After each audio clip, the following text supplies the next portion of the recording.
Velkommen til Sorgenfri Round 2. Den her gang handler. Ja.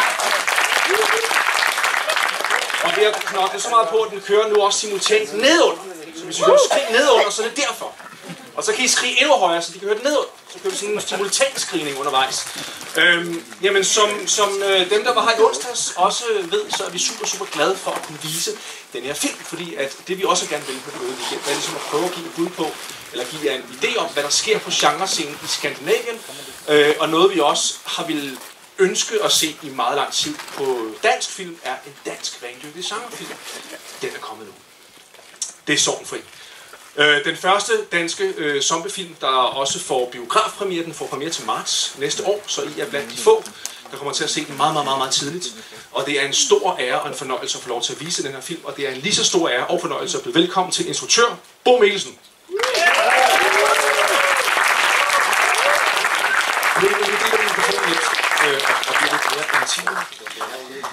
Bo, vi tager en større Q&A efter filmen og snakker lidt om tilblivelsen og sådan nogle ting. Og jeg ved, at producer Sara Namer kommer også og snakker med os efter filmen og noget Q&A. Så bliv hængende til det.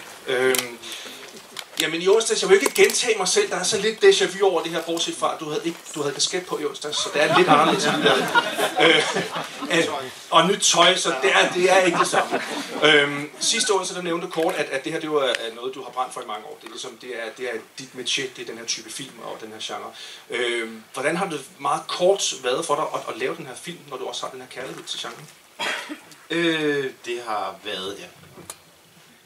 Det er faktisk, jeg har fundet ud af, det er ufatteligt hårdt at lave spilfilm, og det tager meget lang tid. Man skal virkelig elske den fra start af, for at kunne hive den igennem, vil jeg sige, men det har gjort den her. Og så vil jeg sige, at det her, det er ikke min métier, eller det er en af dem, altså. En af dem? Ja, jeg er interesseret i meget andet end genre også, men ja. Yes. Og det er din debut? Ja, det er godt. Meget til at se. Vi kommer i gang, så den virker det. Jo. Jamen ja, rigtig god fornøjelse. Med Sorgenfri. Jeg må have til rigtig godt imod instruktør Bo Mikkelsen og producer Sara Namer.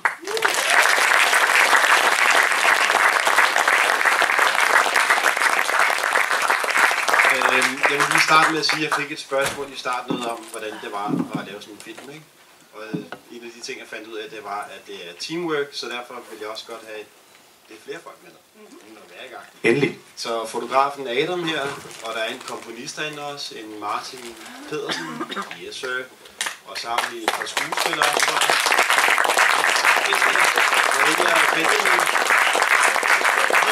De må være med, altså. Jo, der var jeg lidt.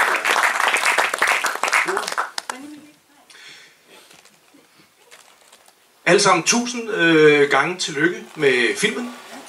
Det er jo din debutfilm. Og jeg ved ikke, er det debut også for andre af jer? Spilfilm, ja. Ja, spilmæssigt. Tredje gang for mig. Tredje gang for dig. Sara? Anden gang. Anden gang? Og ikke første gang for mig. Okay. Jamen, tusind tak for filmen, først og fremmest. Jeg er jo nysgerrig, Bo. Hvordan startede hele det her projekt for dig? For det er ligesom dig, der har været begynderen i det her. Det må man sige, altså. Jamen det, jeg tror også, jeg indledte med sidste gang, at for mange år siden, der fik jeg sagt, at jeg godt ville lave en zombiefilm, og så grinede alt folk af mig, og det ligesom det ikke var tiden til det eller sådan noget. Men så for 4 år siden, 5 år siden, ja, der satte jeg mig og skrev lidt, og så smed vi den op på instituttet. Og sådan noget tager jo så lidt tid, kan jeg regne ud, før den er færdig, ja, så det er ligesom været gang i det. Og hvad tror du, der gør, at tiden pludselig var rigtig til det? Eller er det måske Sara, vi skal ind og spørge der? Jamen jeg tror altså, ligesom også Bo vil sige, der var, altså det er jo, vi har jo ligesom været igennem en zombie-æra. Så det kom på en eller anden måde meget naturligt, synes jeg, at Danmark også skulle have sin første zombiefilm. Og det var der heldigvis flere, der syntes. Hvad var udfordringen at lave den her film? Der var et par stykker, kan jeg se på. Der var lidt af hver. Der var et stort issue, der hed penge. Ja. Zombiefilm og Danmark, det klinger bare ikke godt sammen, altså. Så det tog sådan tid at få skravet lidt penge sammen til den, vil jeg sige. Og så var det også bare et sådan rimelig stort apparat. Og så igen for rimelig få penge, som det kræver en del. Ja. Det virker som om, at der har været en masse folk involveret i den her film, som også virkelig brænder for det. Nu tænker jeg både på lydside, på score, på billedside og også på effekterne, som virkelig fungerer. Hvad var det for nogle folk, I fik ind over der? Vi fik jo en fantastisk komponist, som altså noget, der virkelig er vigtigt, som vi jo nok ved med gys, det er jo virkelig bare lyd, ikke? Det er, hvis du ser en gyserfilm uden lyd, så er det jo helt her, der brænder. Så det er virkelig, så havde vi på 3D-siden, der havde vi en virkelig dygtig gut, der hedder Peter Hjort, som virkelig gik all in på det, og gav os mange gratis ting også, og kæmpede for det hele vejen igennem. Så det har også været et passionsprojekt for mange mennesker siden. Ja, det tror jeg. Ja. Og netop på scoret, hvis vi skal tage det. Ja. Så skal du kigge. Sorry. Der. Jeg fornemmer meget den der gode, sådan, lidt 80'er throwback, et Carpenter over det, når jeg hører det. Og det var en dejlig følelse i min mave, da jeg hørte det. Jeg blev enormt glad. Hvad var det for noget? Det er sjovt, fordi jeg har aldrig lyttet på Carpenter. Er det rigtigt? Det sagde Peter, lyddesigner, faktisk også. Ja. Hvad var det for nogle tanker, du lagde i scoret? Jeg fik at vide, at du må ikke bruge stryg, du må ikke bruge guitar, du må ikke bruge noget, folk kender. Og det var min første gyserfilm, og så tænkte jeg, jeg skal lave en gyserfilm, stryg. Og jeg havde købt alle mulige vildt fede ting i forhold til stryg, og så kunne jeg så droppe det hele igen. Jeg tror først og fremmest, jeg tænkte, at hvis det ikke skulle være det, og når man tænker sådan noget, så vil jeg prøve at oversætte, hvad man egentlig bruger stryger til i gyserfilm, som er mere sådan noget, det er ikke sådan noget typisk John Williams stryg, det er mere sådan noget, hvad fanden sker der, mærkelighedslyst, møder noget mørkt, møder noget, så det var meget mere oversætte til den instrumentering, jeg brugte, som er mere sådan noget keyboards, synthesizer, lydeffekter. Det var meget sådan et, altså virkelig meget lyddesign i scoret, mere end det, altså tone og stemning mere end tone. Ja. Så ja. Og mit Rhodes. Jeg tror det er derfor, jeg har sådan et elklaver fra 60'erne, som Carpenter bruger meget, tror jeg. Ja. Det har nemlig meget lyd, men det er ret sjovt. Og Twin Peaks, ikke at forglemme. Også det. Yes. Det er ret sjovt at høre, at du ikke har hørt Carpenters sprog. Ja. Det fungerer i hvert fald rigtig godt. Jamen, det gør det. Det gør det. Og lyddesign, nu har jeg fat i den rigtige. Nej, det har jeg heller ikke. Fotograf. Okay. Prøv at snakke lidt om fordi at som Bo også lidt var inde på, at altså, det virker til, at budgettet var ikke kæmpestort, det vil heller ikke virke til at være super lille, men hvordan arbejder man så billedmæssigt, når man ikke har mulighed for altså, at lave det sindssygt store? Der var også mange forhandlinger i gang, men altså, som udgangspunkt, så Bo og jeg, vi tog manuskriptet fra en anden af os. Altså manuskriptet bygger meget sådan stille og roligt op. Så vi havde, vi gik ligesom til Sorgenfri. Første gang jeg havde aldrig været i Sorgenfri før. Og da Bo ligesom gav mig manuskriptet, og jeg læste, og så tænkte jeg, hold nu kæft, jeg tør ikke vise mig der igen. Og så kom vi til Sorgenfri, og så var det en topsyret oplevelse at rende rundt i Netto og planlægge, hvordan det hele skulle blive smadret. Det var en stor fornøjelse. Men ellers så, altså, det var et lille budget, og der blev virkelig jongleret med det. Altså, det på alle fronter. Så.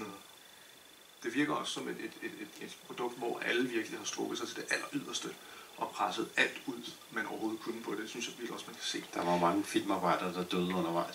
Der var ingen dyr. Og det var dem, der var med til allersidst i filmen. Hvor lang tid tog det at spille den? Det tog lige knap 7 uger.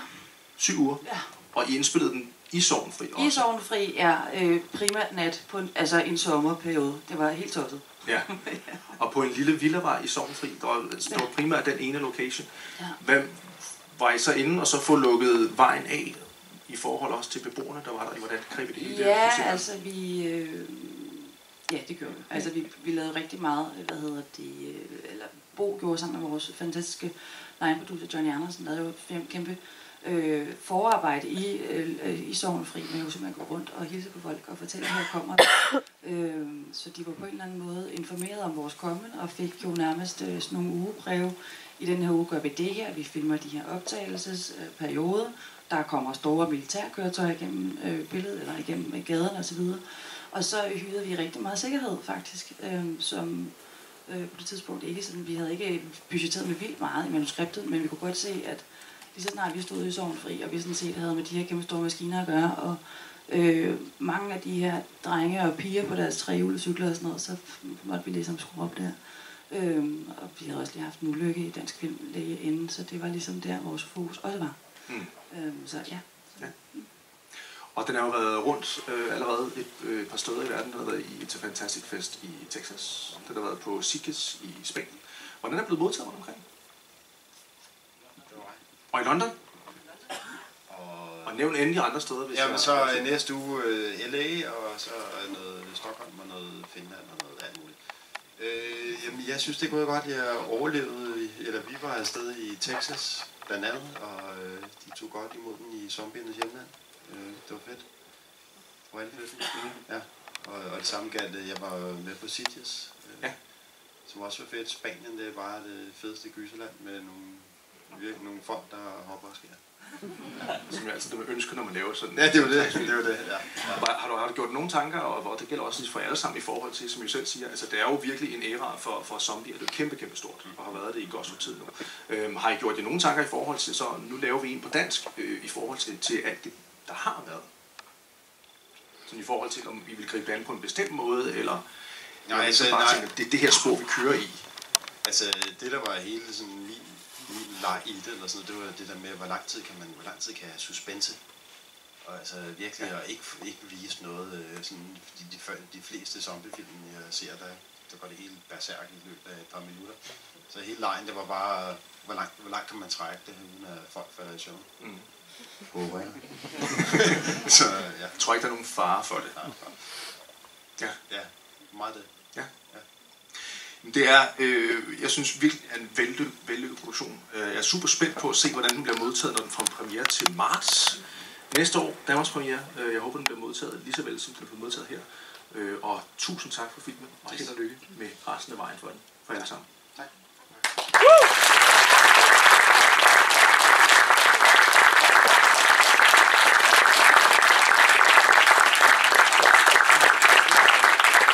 Og til alle jer, der er kommet i aften, alle jer, der har været her i weekenden, alle jer, der har bakket op om den her festival også, tusind tak for al opbakning. Det er vi super glade for, og vi ses i 2016 igen. Kom rigtig godt hjem, og kom godt ud af det.